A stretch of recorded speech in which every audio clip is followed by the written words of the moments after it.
안녕하세요, 시청자 여러분. 오늘은 단순한 계약이 아닌 15년간 묻혀있던 잔혹한 비밀과 뒤틀린 운명에 관한 이야기를 시작하려 합니다. 평범한 여성 박서연이 한국 재계의 거목인 태강그룹의 총수 강민준과 결혼한 지 3년. 그들의 관계는 사랑 없이 오직 서류로 묶인 차갑고 메마른 계약 결혼이었습니다.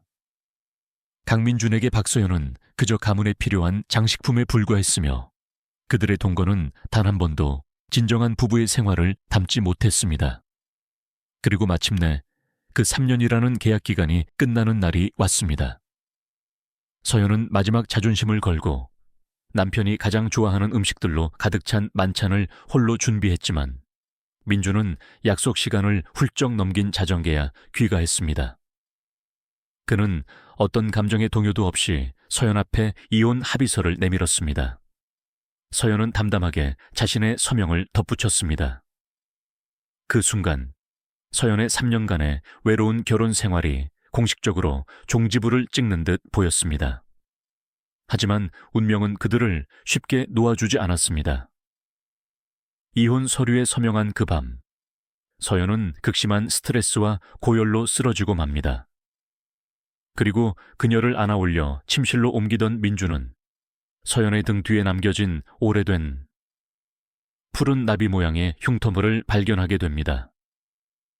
그 흉터는 15년 전 자신이 겪었던 교통사고의 기억을 강렬하게 되살려냈습니다. 차가운 이성이 지배하던 그의 얼굴은 순식간에 공포와 혼란으로 새하얗게 질렸고 그는 방금 서명했던 이혼 서류를 찢어버립니다. 과연 박서연은 그저 우연히 태강그룹 회장의 아내가 된 것일까요? 아니면 그녀의 등 뒤에 새겨진 그 흉터가 15년 전에 숨겨진 진실을 밝히는 열쇠였을까요? 오늘 밤 그 충격적인 이야기가 지금 바로 시작됩니다. 박서연은 싸늘하게 식은 소파에서 일어나 차려놓은 만찬을 치우기 시작했습니다. 시계는 이미 자정을 훌쩍 넘겼고 촛불은 절반 이상 타들어가 촛농만이 그녀의 허망한 마음처럼 접시 위에 떨어지고 있었습니다. 3년 동안 손에 꼽을 만큼만 함께했던 식탁. 이 마지막 밤마저 텅 빈 채로 끝났다는 사실에 그녀는 길게 한숨을 내쉬었습니다. 강민준 같은 사람이 계약 결혼의 무의미한 기념일을 기억할 리 없지.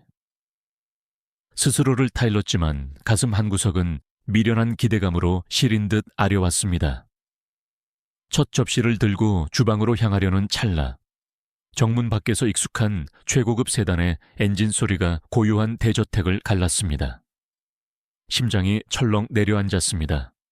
그가 돌아온 것입니다. 서연은 접시를 황급히 내려놓고 자신도 모르게 에이프런에 손을 비볐습니다. 이제 어떻게 행동해야 할까요? 3년간 단 한 번도 진짜 아내로 인정받지 못했던 그녀는 남편을 맞이해야 할지 아니면 그림자처럼 주방에 머물러야 할지 알 수 없었습니다. 현관문이 열리고 강민준이 들어섰습니다. 그는 늘 완벽하게 재단된 검은색 정장 차림이었고 피로 때문인지 예리한 눈썹이 살짝 찌푸려져 있었습니다. 서연은 자신을 향해 고정된 그의 시선에 숨을 멈췄습니다. 그는 아무 감정 없는 눈빛으로 반쯤 치워진 식탁을 훑어보더니 그녀에게 낮은 목소리로 물었습니다. 아직 안 잤나? 서연은 겨우 기다렸어요 라고 답했지만 그의 눈을 똑바로 마주볼 용기는 없었습니다. 그는 더 이상 묻지 않고 재킷을 벗어 던진 후 넥타이를 느슨하게 풀었습니다. 이내 그는 서재에서 서류 봉투 하나를 꺼내 테이블 위에 놓았습니다. 읽고 서명해.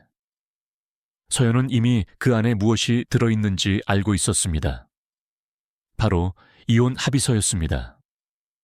서연은 고통스러우면서도 한편으로는 마음이 홀가분해지는 기분을 느꼈습니다. 예정된 결말이 드디어 온 것입니다. 그녀는 떨리는 손으로 서류를 펼쳤고 예상대로 마지막 페이지에는 강민준의 확고한 서명이 이미 새겨져 있었습니다. 그는 담담한 목소리로 계약서 내용을 확인시켜 주었습니다. 계약에 따라 마포의 아파트 한 채와 위자료를 지급하겠다. 3년간의 수고비라고 생각해. 서연은 목이 타는 듯 했지만 목소리가 떨리지 않도록 온 힘을 다해 말했습니다. 필요 없어요. 계약대로면 충분합니다. 우리는 서로 빚진 것이 없어요. 그녀는 펜을 들고 그의 서명 옆에 자신의 이름을 새겼습니다. 두 이름이 한 장의 종이 위에 나란히 놓이며 그들의 3년 관계에 마침표를 찍었습니다. 민주는 서류를 거둬들인 후 이례적으로 서연의 눈을 깊숙이 응시했습니다. 원하는 대로 해. 다만 내일까지는 나가주면 좋겠군. 그 말을 끝으로 그는 뒤도 돌아보지 않고 2층으로 올라갔습니다. 서연은 차가운 거실에 홀로 남아 그제야 억눌렀던 눈물을 흘렸습니다. 민준이 올라간 후에도 서연은 한동안 멍하니 앉아 있었습니다. 온몸을 잠식하는 공허함과 슬픔 속에서 그녀는 겨우 몸을 일으켜 마지막 남은 식기들을 치우려 했습니다. 바로 그 순간 갑자기 머리가 핑 돌고 온몸에 힘이 빠졌습니다. 몸은 불덩이처럼 뜨거운데 손발은 얼음장처럼 차가웠습니다. 밤샘 대기와 정신적 충격이 한꺼번에 그녀를 덮친 것입니다. 서연은 의자를 붙잡고 버티려 했지만 역부족이었습니다. 의식이 어둠 속으로 완전히 가라앉기 직전 그녀는 2층 문이 열리는 소리와 함께 누군가의 다급한 발소리가 자신에게 달려오는 것을 희미하게 들었습니다. 얼마나 시간이 흘렀을까요? 희미한 의식 속에서 서연이 가장 먼저 느낀 것은 푹신한 침대의 감촉이었습니다. 머리는 깨질 듯 아팠고 온몸은 여전히 뜨거웠습니다. 간신히 눈을 뜨자 침실은 작은 스탠드 조명만 켜져 있었고 희미한 소독약 냄새가 났습니다. 그때 크고 따뜻한 손이 조심스럽게 그녀의 이마에 닿았습니다. 놀라서 고개를 돌린 서연의 옆에는 가정부가 아닌 강민준이 앉아 있었습니다. 그는 편안한 실내복 차림이었지만 얼굴에는 평소의 냉철함 대신 낯선 걱정스러운 빛이 감돌았습니다. 서연이 의식을 되찾자 민주는 낮은 목소리로 물었습니다. 몸은 좀 나아졌나? 서연은 눈앞의 상황이 꿈인지 현실인지 분간할 수 없었습니다. 방금 자신에게 차갑게 이혼 서류를 내밀었던 남자가 왜 여기에서 이토록 다정하게 안부를 묻는 것일까요? 민주는 짧게 설명했습니다. 거실에서 쓰러졌더군.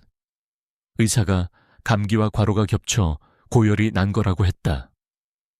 해열제는 맞았다. 그는 말이 끝나기도 전에 조용히 방을 나가 따뜻한 물이 담긴 세숫대야와 수건을 들고 돌아왔습니다. 그리고 침대 끝에 앉아 물수건으로 서연의 얼굴과 목을 부드럽게 닦아주기 시작했습니다. 그의 모든 행동은 조심스럽고 서툴렀지만 따뜻함이 가득했습니다. 평생 냉철한 사업가로 알려진 그의 모습과는 너무도 달랐기에 서연의 심장은 미친 듯이 뛰기 시작했습니다. 이것이 열 때문에 꾸는 환영일까요? 그들이 서류상으로 남이 되기 직전에 이상하리만큼 따뜻한 밤이었습니다. 그는 약을 먹인 후에도 방을 떠나지 않고 의자에 앉아 밤새도록 서연을 지켰습니다. 시시각각 다가와 그녀의 천을 확인하고 젖은 수건을 갈아주는 그의 모습은 지난 3년간 서연이 꿈에서조차 상상하지 못했던 간호였습니다. 다음 날 아침 열이 내린 서연은 한결 가벼워진 몸으로 눈을 떴습니다. 옆자리는 비어 있었지만 침대 옆 테이블에는 따뜻한 죽이 놓여 있는 쟁반이 있었습니다. 민준이 직접 끓인 소고기 죽이었습니다. 서연이 혼란스러움 속에서 죽을 먹는 동안 민준은 건너편에 앉아 차를 마시고 있었습니다. 그리고 그가 입을 열었습니다. 이혼은 한 달만 연기하지. 민준의 말에 서연은 충격을 받았습니다. 왜요? 어제 이미 서명했잖아요. 그는 단호하고 사무적인 목소리로 설명했습니다. 미국 파트너와의 공동 프로젝트가 중요한 단계에 접어들었다. 이 시기에 그룹 회장의 이혼 뉴스는 회사 이미지와 주계 악영향을 줄 수 있다. 어떤 위험도 만들고 싶지 않다. 그의 대답은 지극히 합리적이고 전문적이었습니다. 서연의 마음은 순식간에 차갑게 식었습니다. 어젯밤의 따뜻한 간호, 아침의 죽, 그리고 이혼 연기까지. 이 모든 것이 결국 회사의 이익과 중요한 프로젝트 때문이었던 것입니다. 그녀는 그저 그의 계획 속에서 움직여야 할 하나의 말에 불과했습니다. 서연은 깊은 실망감을 감추고 담담하게 대답했습니다. 알겠습니다. 한 달이 지나면 모든 것은 합의대로 진행하겠죠.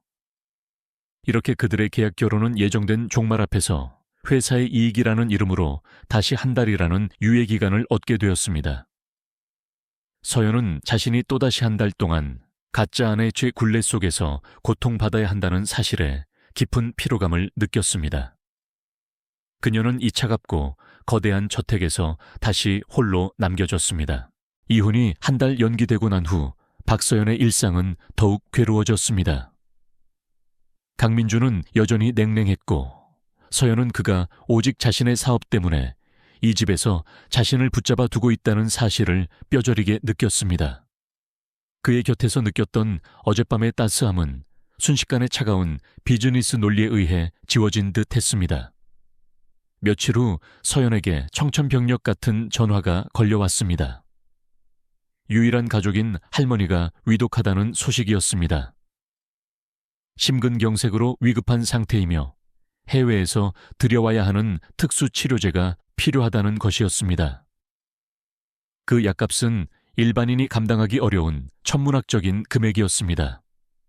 서연은 눈물 속에서 절망했지만 자신이 해결해야 할 문제임을 알았습니다.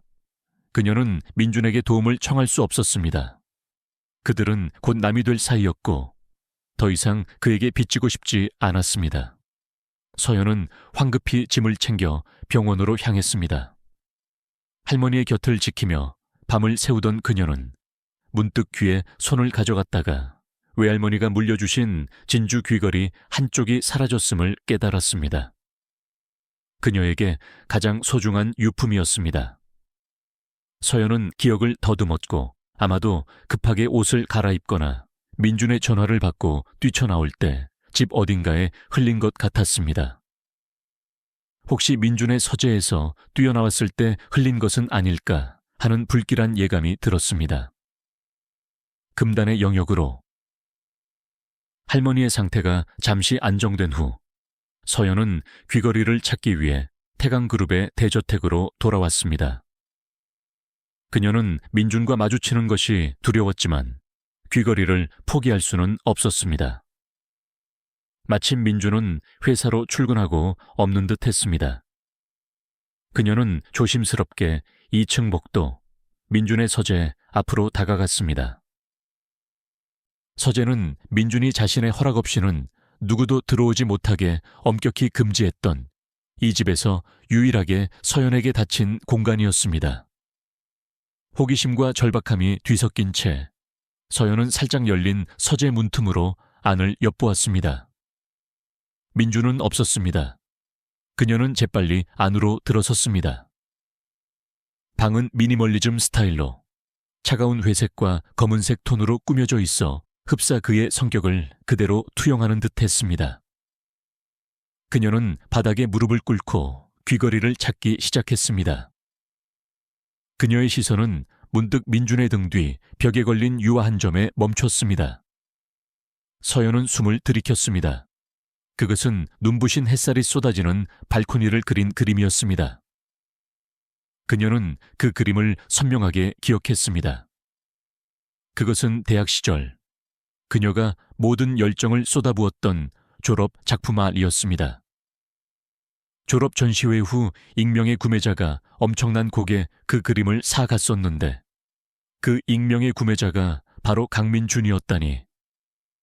그리고 그가 가장 사적인 공간인 이곳에 그림을 소중히 걸어두고 있다니. 서연은 충격에 휩싸여 그림만 응시했습니다. 장식품이 아니었을까? 그때 귀걸이를 찾기 위해 책상 근처로 다가갔던 서연은 실수로 책상 모서리에 쌓여있던 잡지 더미를 건드리고 말았습니다. 잡지들이 바닥에 흩어졌고 서연은 황급히 그것들을 주워 올렸습니다. 잡지의 표지를 본 순간 그녀는 다시 한번 얼어붙었습니다.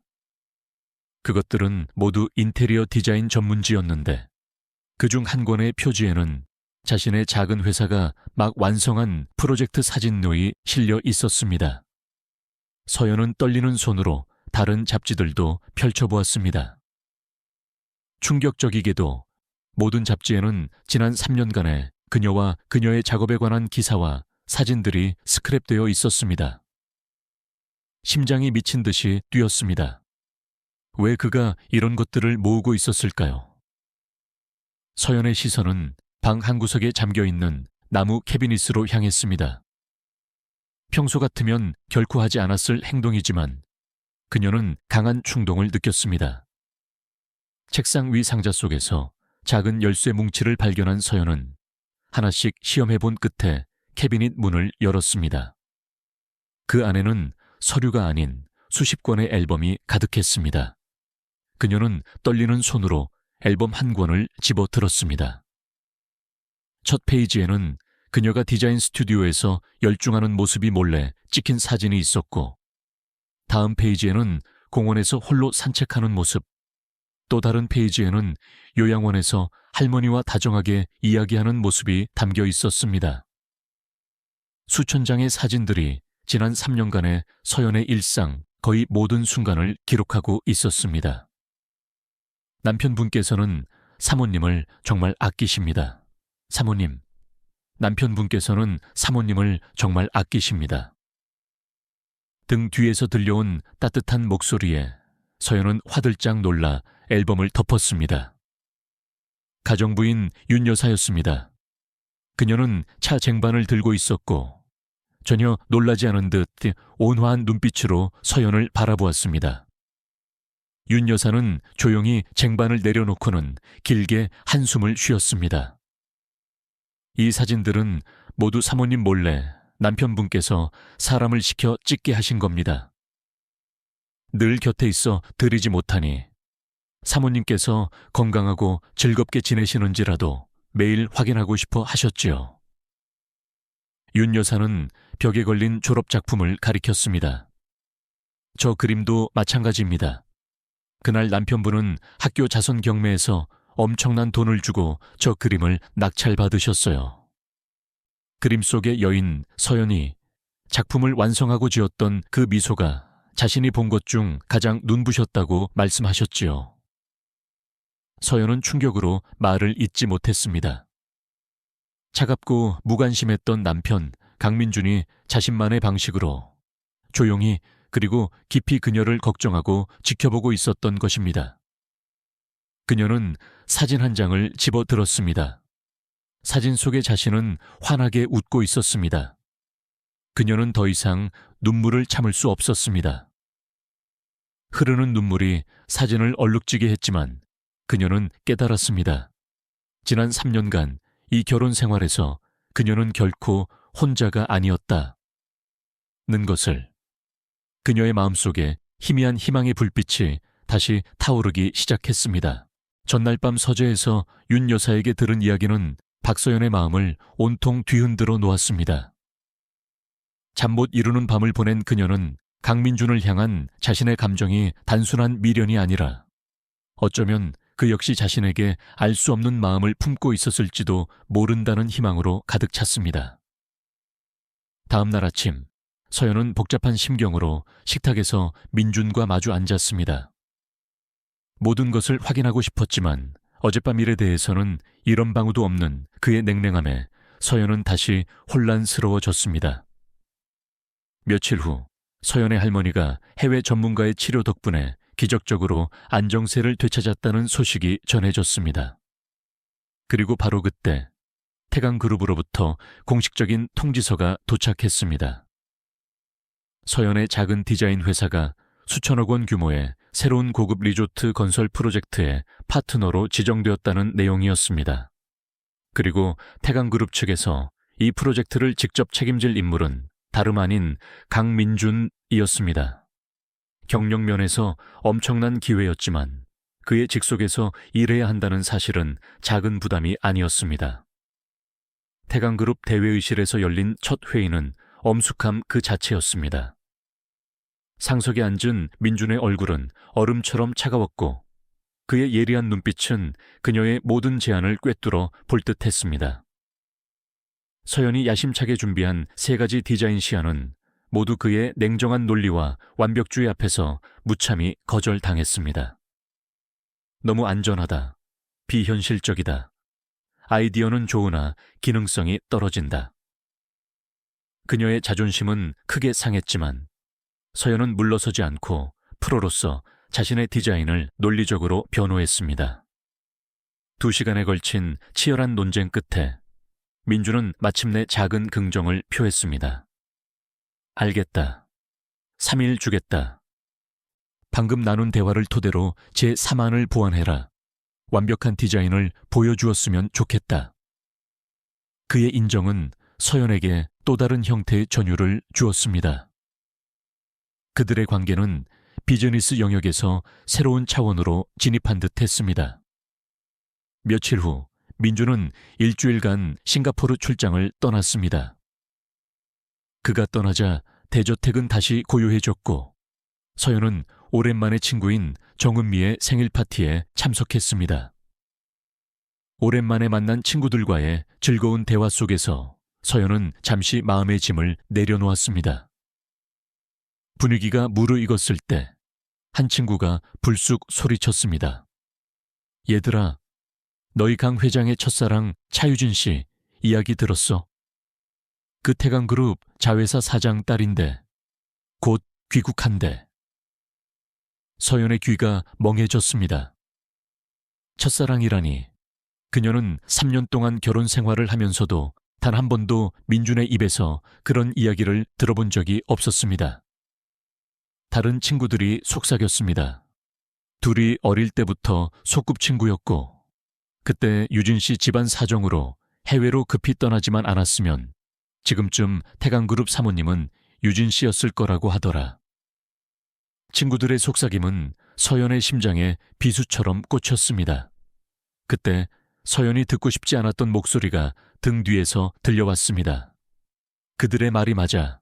박서연, 당신은 그저 완벽한 대용품에 불과해. 민준의 최대 라이벌이자 대학 시절 서연을 열렬히 쫓아다녔던 윤재성이 비릿한 미소를 지으며 다가왔습니다. 주변 사람들이 일제히 침묵하며 그들을 바라보았습니다. 서연은 뒤돌아 그를 차가운 눈빛으로 노려보았습니다. 무슨 뜻이죠? 윤재성은 서연에게 가까이 다가와 그녀의 어깨 너머 등 쪽을 훑어보았습니다. 강민준이 3년 동안 당신을 찾아 헤맨 이유가 뭔지 몰랐나? 당신을 사랑해서가 아니야. 당신 등 뒤에 있는 그 흉터가 바로 그 차유진이라는 여자의 흉터와 아주 흡사하기 때문이지. 서연의 전신이 얼어붙었습니다. 등 뒤에 흉터. 어릴 적 자전거를 타다 넘어져 생긴 크지는 않지만 선명하게 남아있는 유리 파편 자국이었습니다. 설마 그 흉터 때문이었다니? 몰래 찍힌 사진들, 은밀한 관심, 그 모든 것이 그녀 자신을 위한 것이 아니라 그가 자신을 통해 다른 누군가의 그림자를 찾고 있었기 때문이었다니. 차유진, 그 여자도 똑같은 흉터가 있어. 재성은 칼날 같은 목소리로 말을 이어갔습니다. 그가 당신을 선택해 결혼한 건 유진이 돌아오지 못하는 동안 당신이 가장 완벽한 대용품이었기 때문이야. 이제 오리지널이 돌아왔는데 당신 자리가 얼마나 오래 갈 것 같나. 윤재성이 내뱉은 잔인한 진실은 서연의 머리를 강타했습니다. 모든 것이 한순간에 무너져 내렸습니다. 며칠간 그녀의 마음속에 피어났던 기쁨과 희망은 모두 산산조각 났습니다. 그녀는 결국 한낱 그림자, 대용품죄에 불과했던 것입니다. 지난 3년간 그녀가 홀로 키워왔던 짝사랑은 그의 눈에는 평생 가치 없는 것이었을까요? 서연은 어떻게 그곳을 빠져나왔는지 기억나지 않았습니다. 귀에는 재성의 조롱과 주변 사람들의 동정 섞인 속삭임만이 울려 퍼졌습니다. 차가운 대저택으로 돌아온 그녀는 전에 없이 고독하고 절망적이었습니다.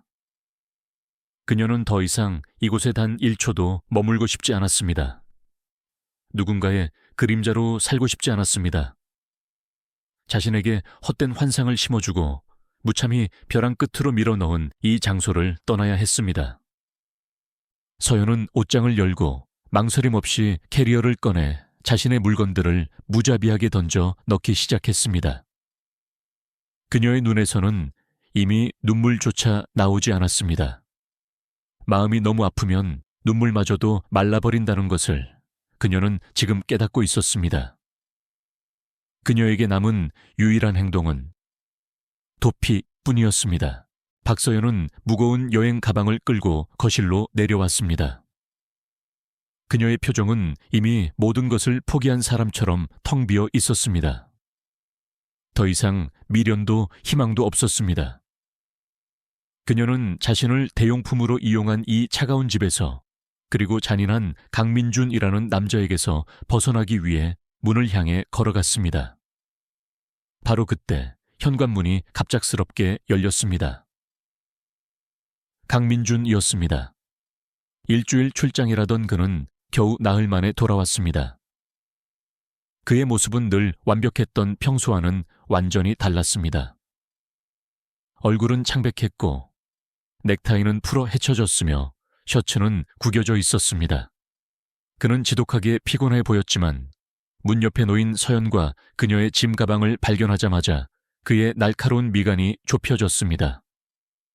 어디 갈 생각인가?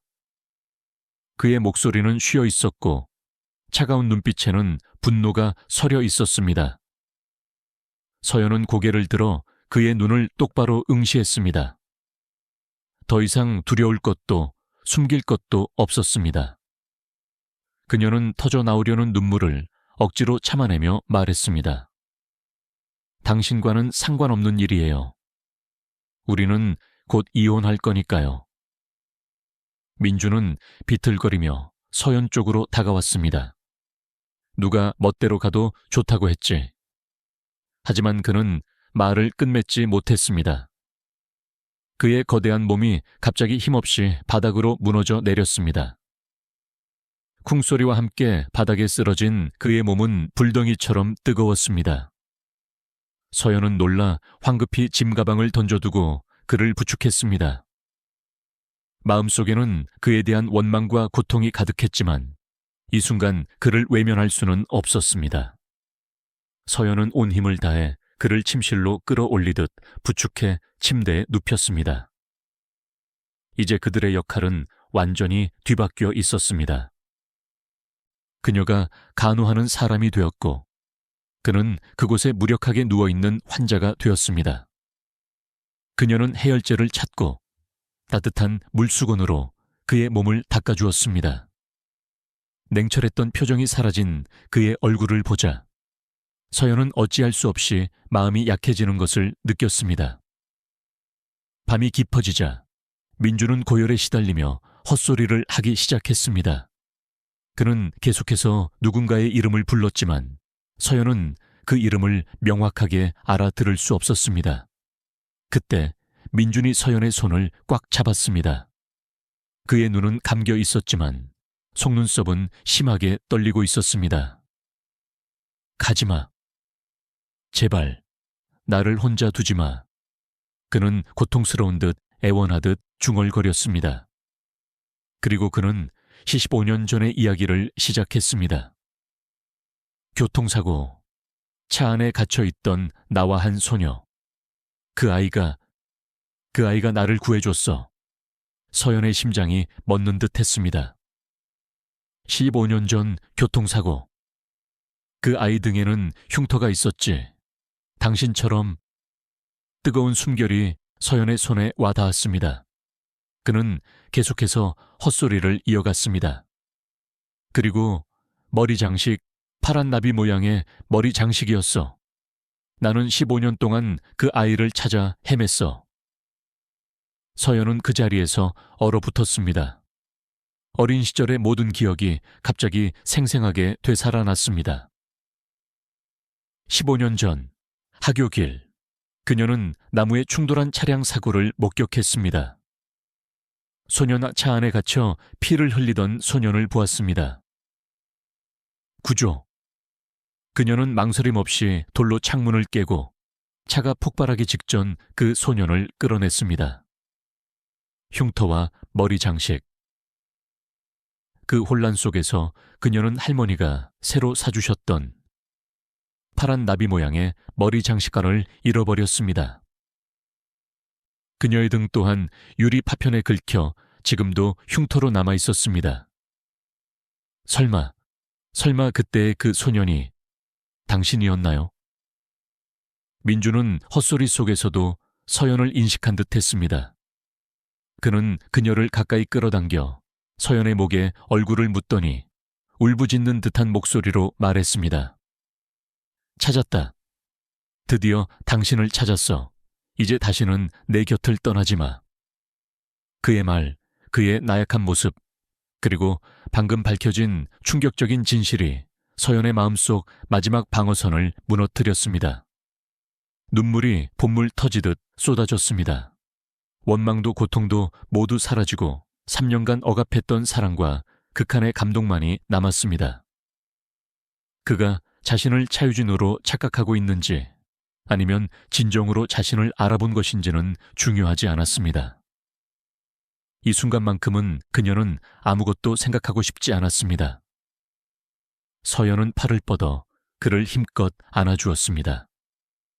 그 밤, 열기와 혼란스러운 감정 속에서 그들은 처음으로 완전히 서로에게 속하게 되었습니다.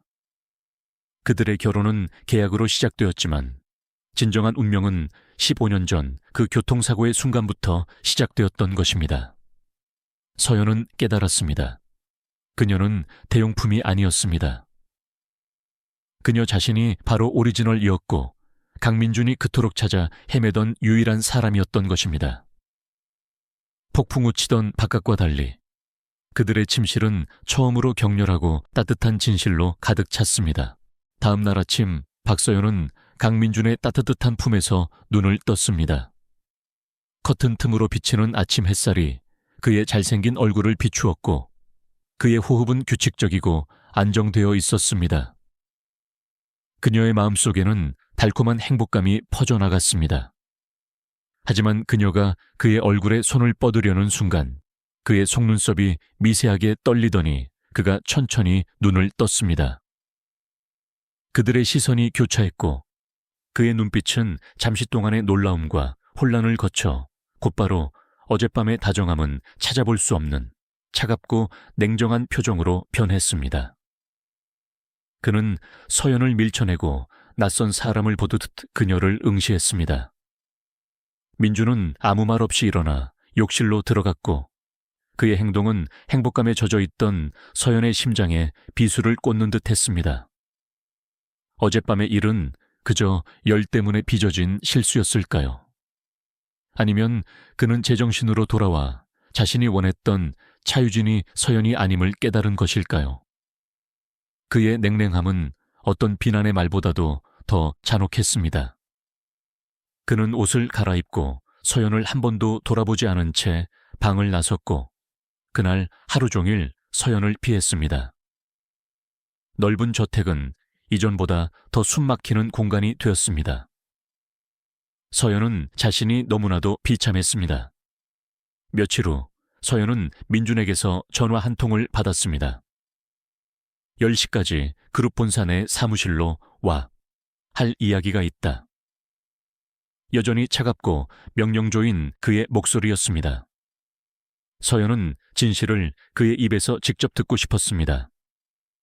그날 밤의 일, 15년 전의 소녀, 그리고 차유진에 대해 어떤 결론이 나더라도 이제는 명확하게 끝내고 싶었습니다. 약속 시간보다 10분 일찍 태강그룹 본사에 도착한 서연은 그의 사무실 문 앞에서 심호흡을 했습니다. 노크하려던 순간 살짝 열린 문틈으로 들려오는 대화 소리에 그녀의 움직임이 멈췄습니다. 민준과 비서실장의 목소리였습니다. 모든 정보가 확인되었습니다. 비서의 목소리가 들렸고 민준은 낮게 울리는 목소리로 말해 라고 답했습니다. 박서연 사모님의 등에 흉터가 있는 것은 사실이며 위치도 거의 일치합니다. 이 흉터는 윤영이 교통사고로 생긴 것이며 시기 또한 15년 전 회장님 사고와 일치합니다. 서연의 심장이 쿵 내려앉았습니다. 그가 자신을 조사하고 있었습니다. 좋아. 그렇다면 확실해졌군. 계속 주시해. 차유진이 귀국하기 전에 모든 것을 완벽하게 확인해야 한다. 이 일에 어떤 오차도 있어서는 안 된다. 민준의 마지막 말은 거대한 망치가 되어 서연의 머리를 강타했습니다. 차유진이 귀국하기 전에 모든 것을 확인해야 한다. 윤재성의 말이 모두 사실이었습니다. 그가 그녀의 흉터를 조사한 것은 그녀를 알아봐서가 아니라 자신이 찾던 대용품으로서의 자격을 확인하기 위함이었습니다. 곧 돌아올 오리지널과 비교하기 위해. 어젯밤 그의 헛소리, 그 모든 것이 한낱 불쌍한 착각이었습니다. 고통과 실망감이 극에 달했고 모든 희망과 사랑을 집어삼켰습니다. 서연은 문을 열고 들어가 잔인한 진실과 마주할 용기가 없었습니다. 그녀는 영혼 없는 그림자처럼 조용히 발길을 돌려 걸어 나갔습니다. 이별을 통보한 지 며칠 후 서연은 회사 근처 작은 오피스텔을 얻어 일에만 매달렸습니다. 민준과의 모든 연락을 끊었고 변호사를 통해 이혼 절차를 밟고 있었습니다. 그러던 어느 날 오후 낯선 번호로 메시지가 도착했습니다. 안녕하세요, 박서연 씨. 차유진이라고 합니다. 잠시 만날 수 있을까요? 당신과는 오빠 민준에 관한 매우 중요한 이야기가 있습니다. 당신이 진실을 알아야 한다고 생각해서요. 서연은 잠시 망설였지만 자신이 3년 동안 대신했던 그 오리지널이 어떤 사람인지 알고 싶었고 모든 것을 명확하게 끝내고 싶었습니다. 두 사람은 오래된 골목의 조용한 카페에서 만났습니다. 먼저 도착해 구석자리에 앉아있던 서연에게 청순하고 온화한 분위기를 풍기는 아름다운 여성 차유진이 다가왔습니다. 유진은 서연을 복잡한 눈빛으로 바라보았습니다. 그녀의 눈에는 미안함과 죄책감이 서려 있었습니다.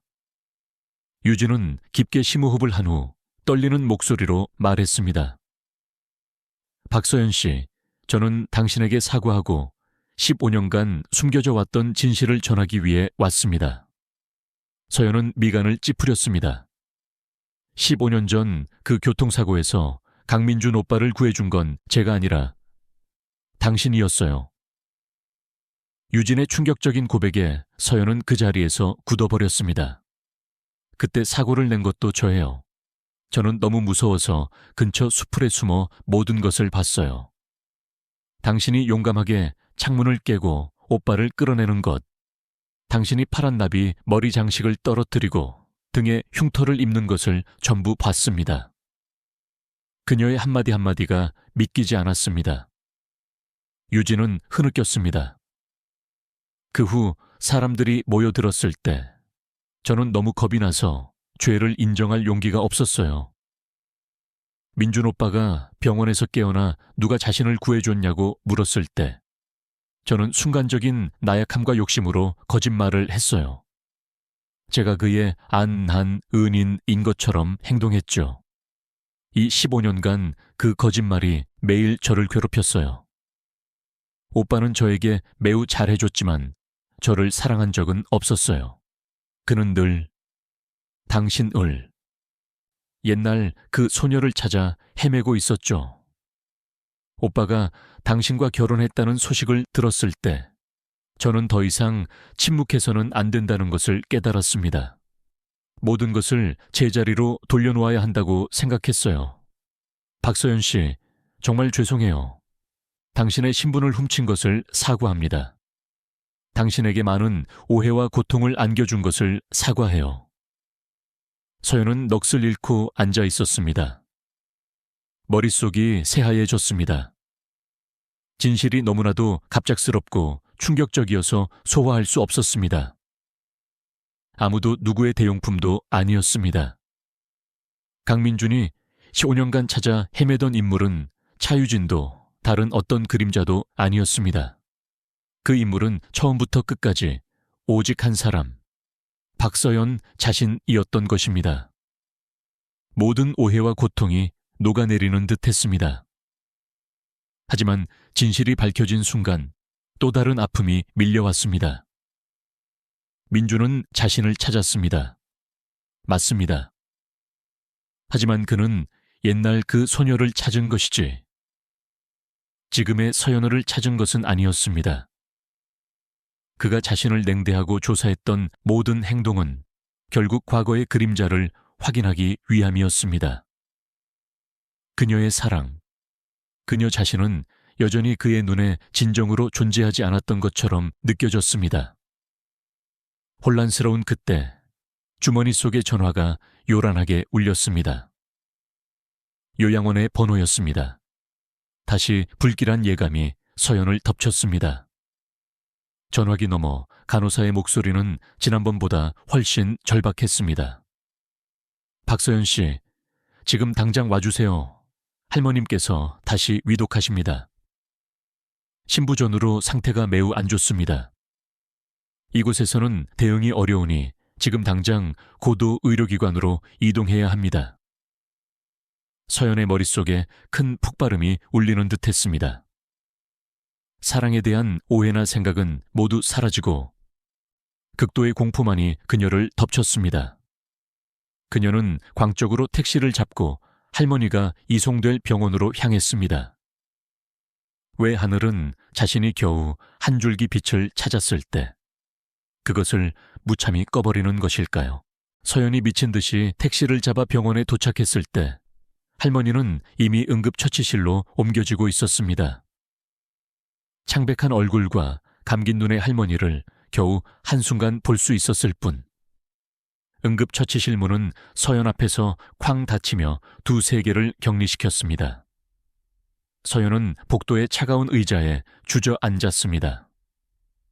무력감과 절망감이 다시 그녀의 영혼을 갉아먹었습니다. 바로 그때 흰 가운을 입은 의료진들이 분주히 달려왔고 그들을 이끄는 것은 지난번 할머니를 치료했던 해외 심장 전문가였습니다. 빨리 최고의 수술실을 준비해. 환자에게는 기다릴 시간이 없다. 전문가는 매우 긴박한 표정으로 영어를 섞어가며 명령했습니다. 곧이어 익숙한 남자의 그림자가 서연 쪽으로 빠르게 걸어왔습니다. 강민준이었습니다. 그의 얼굴은 긴장으로 굳어 있었고 구겨진 정장은 마치 먼 길을 달려온 듯 했습니다. 그는 지금 싱가포르 출장 중이 아니었을까요? 수많은 질문이 떠올랐지만 서연은 물어볼 힘조차 없었습니다. 민주는 다가와 서연 앞에 무릎을 꿇고 앉았습니다. 그의 크고 따뜻한 손이 서연의 차가운 손을 단단히 잡았습니다. 걱정하지 마. 내가 여기 있어. 그의 목소리는 쉬어 있었지만 그 어떤 말보다 강력하게 서연의 불안을 잠재우는 안정제 같았습니다. 부산에서의 회의는 취소했다. 소식을 듣자마자 전용기를 타고 돌아왔어. 최고의 의료팀도 준비되어 있다. 할머님은 분명 괜찮으실 거야. 이 모든 것을 그가 자신을 위해 해준 것일까요? 아니면 15년 전의 은인 그 그림자를 위한 책임감 때문이었을까요? 고통과 슬픔이 다시 밀려왔습니다. 서연은 그의 손에서 자신의 손을 빼내고 눈물로 가득 찬 눈으로 그를 바라보았습니다. 고맙습니다. 하지만 이렇게까지 해주실 필요는 없어요. 할머님 일은 제가 어떻게든 해결할게요. 그녀는 놀라울 만큼 단호한 목소리로 말했습니다. 무슨 소리를 하는 건가? 민주는 미간을 찌푸렸고 그의 눈에 서린 걱정의 빛은 숨길 수 없었습니다. 차유진 씨를 만났습니다. 서연은 단도직입적으로 말했습니다. 모든 것을 알게 되었어요. 당신이 15년간 저를 찾아 헤맨 것 맞죠? 하지만 당신이 찾고 있던 건 옛날 그 소녀, 기억 속의 은인이라는 그림자였습니다. 지금의 저는 아니었어요. 그녀의 눈물이 다시 흘러내렸습니다. 당신의 감정, 당신의 관심, 그 모든 것이 그 그림자를 향한 것이었습니다. 저는 진정으로 저를 위한 것이 아닌 감정은 받고 싶지 않아요. 그러니 우리는 예정대로 이혼하겠습니다. 할머니의 수술은 몇 시간 동안 이어졌습니다. 서연과 민주는 대기실 의자에 마주 앉아 있었지만 더 이상 아무 말도 하지 않았습니다. 마침내 수술실 램프가 꺼지고 전문의가 마스크를 벗고 나왔습니다. 그의 얼굴은 피곤했지만 어딘가 안도한 표정이었습니다. 수술은 성공했습니다. 고비를 넘겼습니다. 할머님께서 천천히 요양하시면 서서히 회복되실 겁니다. 서연은 안도의 한숨을 내쉬었고 온몸의 힘이 풀렸습니다. 민준이 아니었다면 이 모든 것을 어떻게 이겨냈을지 알 수 없었습니다. 며칠 후 할머니가 회복실로 옮겨지고 상태가 많이 호전되었을 때였습니다. 서연이 멍하니 앉아있는 것을 본 할머니는 힘없이 그녀의 손을 잡았습니다. 이 바보 같은 애, 무슨 일 있었니? 그렇게 풀이 죽어서. 서연은 애써 미소 지었습니다. 아무 일 없어요. 할머니만 건강하시면 돼요. 할머니는 한동안 서연을 응시하더니 말했습니다. 서연아, 옛날 우리 집에 가서 내 방 침대 밑에 있는 나무 상자를 찾아보렴. 그 안에 있는 나의 오래된 일기장을 가져다 주렴. 할머니의 일기장? 서연은 놀랐습니다. 왜 그것을 가져와야 하나요? 할머니는 미소를 지었습니다. 가져오면 알게 될 거다. 서연은 할머니의 말대로 예전 집으로 갔습니다. 먼지가 쌓인 나무 상자 속에는 그녀의 어린 시절 추억이 담긴 물건들과 함께 색이 바랜 짙은 갈색 가죽 일기장이 들어있었습니다. 그녀는 먼지를 털어내고 일기장을 한 장씩 넘겼습니다. 10살 때의 서툰 글씨가 나타났습니다. 그녀는 눈물 자국으로 얼룩진 급하게 쓰인 페이지에서 손을 멈췄습니다. 오늘 너무 무서웠다. 학교에서 돌아오는 길에 차 사고가 나는 것을 봤다. 차 안에 남자아이가 갇혀 피를 많이 흘리고 있었다. 나는 돌로 창문을 깨고 그 아이를 끌어냈다. 그 아이는 너무 멋있었지만 그때는 너무 가여워 보였다. 그 아이를 끌어내자마자 차가 불타올랐다. 너무 무서워서 사람들을 부르러 뛰어갔다. 다시 돌아왔을 때는 이미 사람들이 모여 있었다. 할머니가 새로 사주신 파란 나비머리 장식칼을 잃어버렸다. 등도 베어서 너무 아팠다. 하지만 내가 사람을 구했다니 정말 용감하다고 생각했다. 그 아이가 무사했으면 좋겠다. 모든 것이 슬로우 모션 영화처럼 머릿속에 되살아났습니다. 소년, 머리 장식, 흉터 모든 것이 일치했습니다. 이 일기장은 부정할 수 없는 증거였습니다. 강민준이 찾던 그 소녀는 서연 자신이었습니다. 어떤 착각도 아니었습니다. 과거의 마지막 조각이 제자리를 찾았습니다. 그녀는 일기장을 품에 안고 다시 눈물을 흘렸습니다. 하지만 이번에는 고통이나 슬픔의 눈물이 아니었습니다. 감동과 깨달음의 눈물이었습니다. 일기장을 읽고 난 후 서연의 마음은 한결 평온해졌습니다. 그녀는 민준과 다시 한번 명확하게 이야기해야 한다고 생각했습니다. 그때 병원에서 TV를 통해 흘러나오는 아침 경제 뉴스가 서연의 시선을 사로잡았습니다. 화면에는 윤재성이 수많은 카메라 앞에 서 있었고 그의 옆에는 차유진도 있었습니다. 자막에는 태강그룹, 경영권 침해 위기라는 큰 제목이 흘렀습니다. 윤재성은 강민준이 할머니를 돕기 위해 부산 회의를 취소하고 수천억 원의 손실을 초래한 일을 이용해 그것을 개인적인 문제로 인한 업무 태만으로 왜곡하며 주주들의 이익 침해를 주장하고 있었습니다. 그는 차유진까지 끌어들여 민준에게 회사와 아내 중 하나를 선택하도록 강요하는 비열하고 악의적인 음모를 꾸미고 있었습니다. 서연은 주먹을 꽉 쥐었습니다. 분노의 불꽃이 마음속에서 타올랐습니다. 그가 홀로 이 사태에 맞서도록 내버려 둘 수는 없었습니다. 뉴스가 끝나자마자 민준의 비서로부터 전화가 왔습니다. 사모님, 회장님께서 뵙고 싶어 하십니다. 사모님께서 아셔야 할 몇 가지 사실이 있다고 하십니다. 서연은 망설이지 않고 즉시 동의했습니다. 서연은 비서의 안내를 받아 태강그룹 본사가 아닌 교외의 부안이 삼엄한 별장으로 향했습니다. 그곳에서 강민준이 그녀를 기다리고 있었습니다. 그의 얼굴은 피로했지만 눈빛은 비정상적일 정도로 단호했습니다. 그는 아무 말 없이 서류 뭉치를 그녀에게 건넸습니다. 서연이 서류를 펼치자 그것은 15년 전 그의 진료 기록 사본이었습니다. 구급대원 정보란에는 차유진의 이름이 적혀 있었지만 그 옆에는 붉은 펜으로 목격자 증언에 따라 구급자는 10세 정도의 신원미상 여아라고 기록된 메모가 있었습니다. 이 서류는 차유진의 말이 사실임을 완벽하게 입증하고 있었습니다. 하지만 서연을 더욱 놀라게 한 것은 다음 서류였습니다. 그것은 바로 서연과 그녀의 부모님 출생증명서 그리고 태강 가문의 가계도였습니다. 이해가 안 됩니다. 서연이 혼란스러워하며 민준을 바라보았습니다. 민준은 다가와 깊은 슬픔이 서린 낮은 목소리로 말했습니다.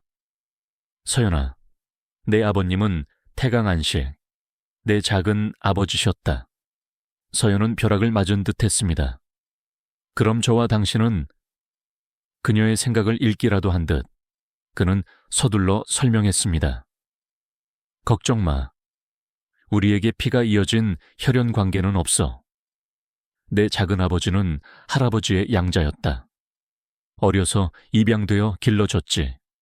하지만 타이밍, 내 아버님만이 할아버지의 친자식이셨다. 서연은 안도의 한숨을 내쉬었지만 곧이어 더욱 끔찍한 비밀이 밝혀졌습니다. 태강 가문에는 희귀한 혈액감염 유전병이 대대로 내려오고 있다. 이 병에 걸린 사람은 50세를 넘기지 못해. 그는 먼 곳을 응시하며 말을 이었습니다. 내 부모님은 둘 다 유능한 유전학 연구자셨지. 평생 이 병의 치료법을 찾는 데 힘썼고 마침내 그 열쇠가 바로 네가 가진 특별한 유전자미에 있다는 것을 발견하셨다. 서연은 충격으로 아무 말도 할 수 없었습니다. 그 해 연구가 거의 완성될 무렵 사고가 터졌다. 내 부모님은 연구실 화재로 돌아가셨고 모든 연구 자료가 소실되었지. 그리고 너는 할머님께 이끌려 다른 신분으로 마을을 떠나 살게 되었다. 민준의 눈빛에 증오의 불꽃이 스쳤습니다. 그건 사고가 아니었어. 살인이었다. 그 배후에는 내 할아버지, 강태강 회장이 있었지. 그는 그 연구 결과를 독차지하고 너를 가문 전체의 치료제로 이용하려 했던 거야. 그의 모든 말은 서연의 머리를 강타했습니다. 그녀의 부모님이 살해당했고 그 범인이 태강 가문의 수장이라니. 내가 15년간 너를 찾아 헤맨 것은 처음엔 은혜를 갚기 위해서였지만 점차 이 비밀들을 알게 되면서 시간과의 싸움이 되었어. 할아버지보다 먼저 너를 찾아야만 했지. 이 계약 결혼 역시 너를 곁에 두고 합법적으로 보호할 수 있는 유일한 방법이었다. 이제야 서연은 모든 것을 이해했습니다. 그의 냉랭함, 거리감, 그 모든 것이 이 끔찍한 비밀을 숨기고 그녀가 전혀 알지 못했던 위험으로부터 자신을 지키기 위한 방패였던 것입니다. 서연이 아직 충격에 휩싸여 있을 때 민준의 전화가 울렸습니다. 병원에 있는 그의 수하로부터였습니다. 회장님, 강태강 회장님이 병원에 도착하셨습니다. 지금 할머님 병실 쪽으로 경호원들을 진입시키고 있습니다. 민준의 안색이 즉각 얼음처럼 차가워졌습니다. 움직였군. 그는 서연의 손을 잡았습니다. 가자. 지금 당장 가야 해. 그들이 병원에 도착했을 때 복도는 이미 혼란 그 자체였습니다. 검은 정장 차림의 경호원 무리가 할머니의 병실 문 앞을 막고 아무도 들어가지 못하게 하고 있었습니다. 그들과 대치하고 있던 것은 백발의 노인이었지만 그의 눈빛은 매처럼 예리하고 위험이 넘쳤습니다. 바로 강태강 회장이었습니다. 전부 비켜. 내가 손자 며느리를 보러 온 것뿐인데 감히 나를 막아. 회장이 포효하듯 외쳤지만 경호팀장은 눈 하나 깜빡하지 않고 대답했습니다. 회장님의 명령 없이는 아무도 들여보낼 수 없습니다. 민준과 서연이 나타나자 강 회장은 눈을 가늘게 떴습니다. 그의 시선은 마치 값비싼 물건을 훑어보듯 서연을 훑어보았습니다. 민준아, 마침 잘 왔구나. 이놈들을 치우고 이 아이와 이야기 좀 해야겠다. 민준은 서연 앞에 나서서 할아버지와 마주 섰습니다. 돌아가십시오. 할아버지께서 이 사람을 해치는 것은 용납하지 않겠습니다. 강 회장은 조롱하듯 웃었습니다. 해치다니. 이 아이는 우리 가문 전체의 희망이다. 그저 있어야 할 곳으로 데려가는 것뿐이야. 너는 태강 가문의 사람으로서 겨우 이 아이 한 명 때문에 가문 전체에 역행할 셈이냐. 민준의 목소리는 한치의 망설임도 없이 단호했습니다. 이 사람은 제 아내입니다. 누구든 제 아내에게 손가락 하나 대려 한다면 먼저 제 시체를 밟고 가야 할 것입니다. 팽팽한 대치가 이어지는 그때 병실 문이 열렸습니다. 아직 몸이 약한 할머니가 간호사의 도움을 받아 휠체어에 앉아 나왔습니다. 할머니의 손에는 오래된 나무 상자가 들려 있었습니다. 강 회장님, 오랜만입니다. 할머니의 목소리는 약했지만 위험이 넘쳤습니다. 이 물건을 아직도 기억하고 계시나요? 할머니는 상자를 열었습니다. 그 안에는 정교하게 조각된 용 모양의 비추 옥파이가 들어있었습니다. 그 옥패를 보자 강 회장의 안색이 변했습니다. 왜 네가 그것을 가지고 있지? 할머니는 예리한 눈빛으로 말했습니다. 안식 도련님이 사고를 당하기 전에 저에게 맡기셨습니다. 언젠가 회장님께서 탐욕 때문에 자신의 자손을 해하려 한다면 이것을 이용해 가문에 아직 충성심이 있는 사람들을 불러 모으라고 하셨습니다. 바로 그때 복도 양쪽 끝에서 또 다른 무리가 나타났습니다. 그들은 모두 나이 지긋한 가문의 원로들이었습니다. 그들은 조용히 할머니 뒤에 서서 실망 가득한 눈빛으로 강 회장을 바라보았습니다. 그는 완전히 고립되었습니다. 더 이상 행동할 수 없음을 깨달은 그는 차갑게 코웃음을 치고는 이 일은 아직 끝나지 않았다 라는 위협적인 한마디를 남기고 몸을 돌려 떠났습니다. 병원에서의 대치 후 상황은 교착 상태에 빠졌습니다. 민주는 서연과 할머니의 경호를 강화했고 거의 그들 곁을 떠나지 않았습니다. 그는 또한 할아버지의 범죄를 폭로하기 위한 증거를 모으기 시작했습니다. 며칠 후 윤재성이 갑자기 민준에게 연락해 왔습니다. 그는 강 회장의 불법적인 거래에 관한 중요한 정보를 가지고 있다며 협력을 논의하기 위해 단독으로 만나고 싶다고 했습니다. 이것이 함정일 가능성을 알면서도 하루빨리 할아버지를 무너뜨리고 싶었던 민주는 가기로 결심했습니다. 별장에서 꼼짝 말고 있어. 함정이겠지만 내가 철저히 대비하고 가겠다. 떠나기 전 그는 서연에게 단단히 당부했습니다. 민준이 떠난 지 얼마 되지 않아 서연이 서재에서 책을 읽고 있을 때 바깥에서 이상한 물체가 부딪히는 소리가 들렸습니다. 불길한 예감이 들어 창가로 달려간 서연은 가면을 쓴 수십 명의 검은 옷을 입은 남자들이 담을 넘어 들어오는 끔찍한 광경을 목격했습니다. 그들은 순식간에 경호원들을 제압했습니다. 서연은 심장이 멎는 듯 했습니다. 이것은 함정이었습니다. 그들의 목적은 서연과 그녀가 여전히 보관하고 있던 부모님의 연구 자료였습니다. 서연은 민준이 미리 알려주었던 비밀의 방으로 황급히 달려가 숨었습니다. 그리고 떨리는 손으로 그에게 전화를 걸었습니다. 민준 씨, 별장에 침입자가 들어왔어요. 이건 함정이에요. 수화기 너머에서 날카로운 급제동 소리와 함께 끔찍한 충돌음이 들렸습니다. 서연아, 거기 숨어 있어. 내가 지금 바로 갈게. 그의 다급한 목소리를 마지막으로 통화는 끊겼습니다. 서연은 어둠 속에서 몸을 웅크린 채 타오르는 초조함에 떨고 있었습니다. 그들은 집안을 샅샅이 뒤지고 있었고 발소리와 파괴음은 점점 가까워졌습니다. 그들이 비밀의 방문을 거의 찾아내려던 순간 바깥에서 몇 발의 총성이 울렸습니다.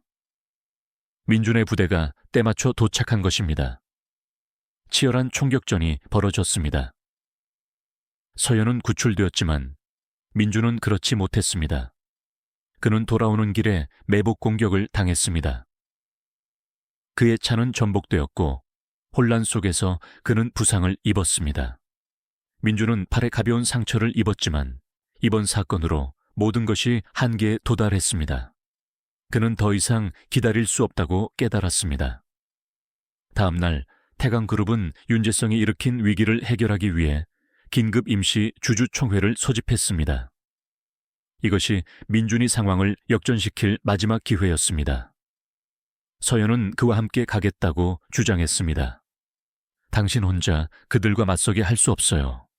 민준은 서연을 응시했고 그의 눈빛에는 애틋함이 서려 있었습니다.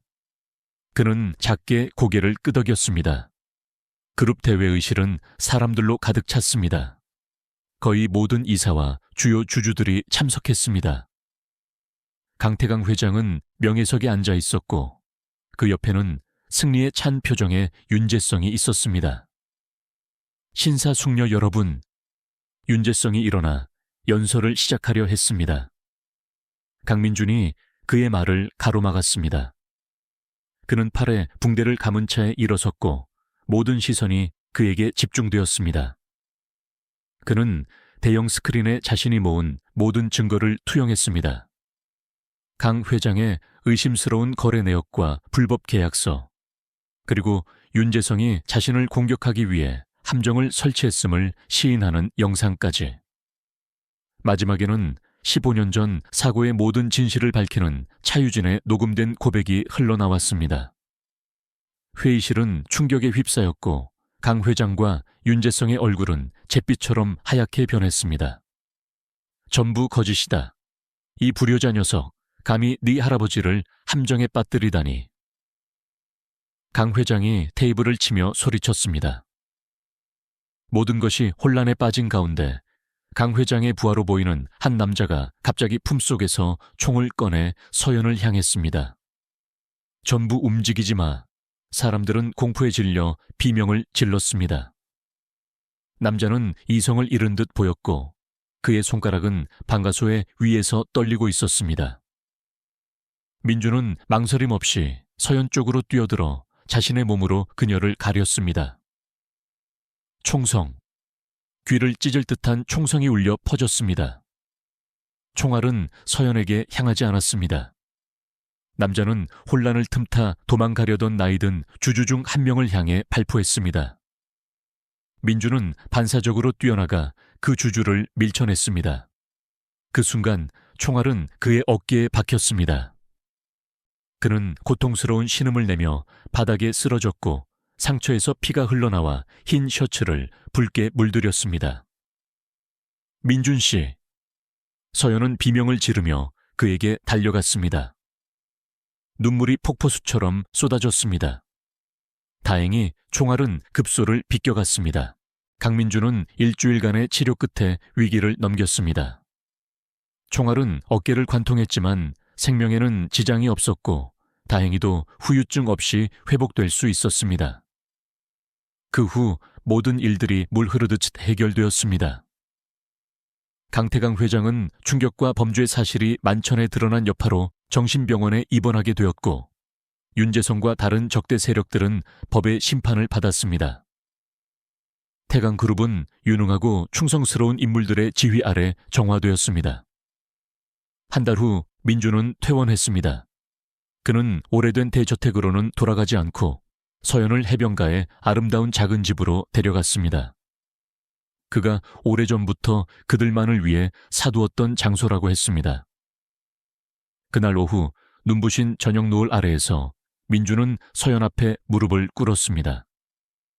그는 많은 말을 하지 않았지만 그의 눈빛은 지난 모든 고난과 진심을 담고 있었습니다.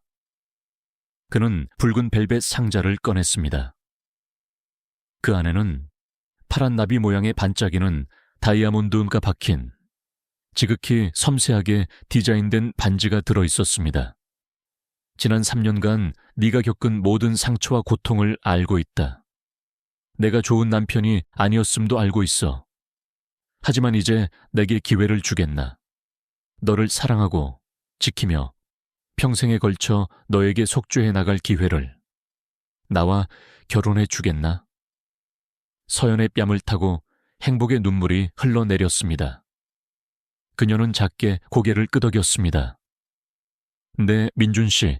그는 서연의 손가락에 반지를 끼워주었고 그들은 서로를 힘껏 끌어안았습니다.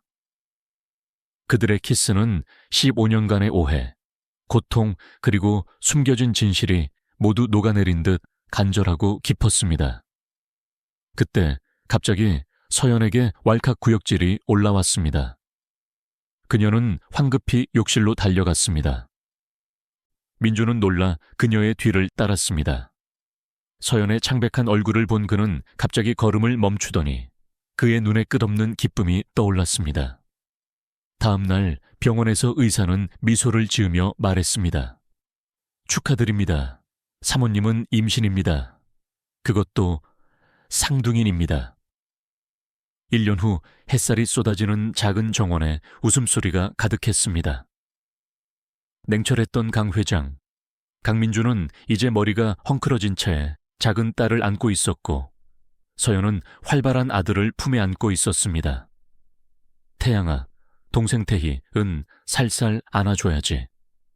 아이고, 오빠 장난감 뺏으면 안 돼. 그들은 서로를 바라보며 행복하게 미소 지었습니다.